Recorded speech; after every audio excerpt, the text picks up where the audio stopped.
18 വർഷം മുമ്പ് ബാംഗ്ലൂരിലെ MS രാമയ്യ മെഡിക്കൽ കോളേജിൽ നിന്നും MBBS പാസ്സായ ബന്ധുടുക്ക കളക്കരയിലെ ഡോക്ടർ KE ജയരാമൻ പിതാവിന്റെ ആഗ്രഹപ്രകാരമാണ് സ്വന്തം നാട്ടിൽ സേവനം ആരംഭിച്ചത്. അന്ന് 5 രൂപയായിരുന്നു പരിശോധനാ ഫീസ്. ഇപ്പോൾ സേവനം 2 പതിറ്റാണ്ടിനോടടുക്കുമ്പോൾ 15 രൂപ മാത്രമേ ഫീസിനത്തിൽ വർദ്ധിച്ചിട്ടുള്ളൂ. പ്രദേശത്ത് ചിക്കുൻഗുനിയ പടർന്നതോടെ ഡോക്ടറെ തേടിയെത്തുന്ന രോഗികളുടെ എണ്ണവും കൂടി. ഞാൻ പഠിച്ചു വന്ന എന്റെ നാട്ടിൽ എന്തെങ്കിലും എന്നെ കൊണ്ടൊരു ഉപകാരം വേണമെന്നൊരു ചിന്തയുണ്ട്. അതൊക്കെ കൊണ്ട് സേവമാതിരി ഇങ്ങനെ ചെയ്തു അത്രേ ഉള്ളൂ. പിന്നെ ചെറിയ ഡ്രഗ്സിനൊക്കെ കൊടുക്കാൻ വേണ്ടി ചെറിയ കൺസൾട്ടേഷൻ ഫീസ്, ഇവർക്ക് സാലറി ഒക്കെ കൊടുക്കണമല്ലോ, അതിനുവേണ്ടി ചെറിയ കൺസൾട്ടേഷൻ ഫീസും വാങ്ങിക്കാറില്ല. പനി പടർന്നതോടെ രാവിലെ 6 മുതൽ ഇവിടെ രോഗികളുടെ തിരക്കാണ്. ഒരു പ്രാവശ്യം വന്നാൽ 20 രൂപ കൺസൾട്ട് ഫീസ് വാങ്ങും. ഞങ്ങൾ 5-6 പ്രാവശ്യം വന്നാലും പൈസ വാങ്ങിയില്ല.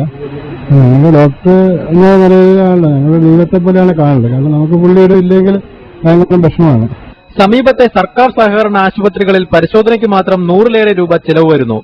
പകർച്ചപ്പനി മൂലം ദുരിതത്തിലായ ഇവിടുത്തെ പാവപ്പെട്ട രോഗികൾക്ക് ആശാകേന്ദ്രമാവുകയാണ് ഈ ആതുരാലയം. മനോരമ ന്യൂസ്, കാസർഗോഡ്.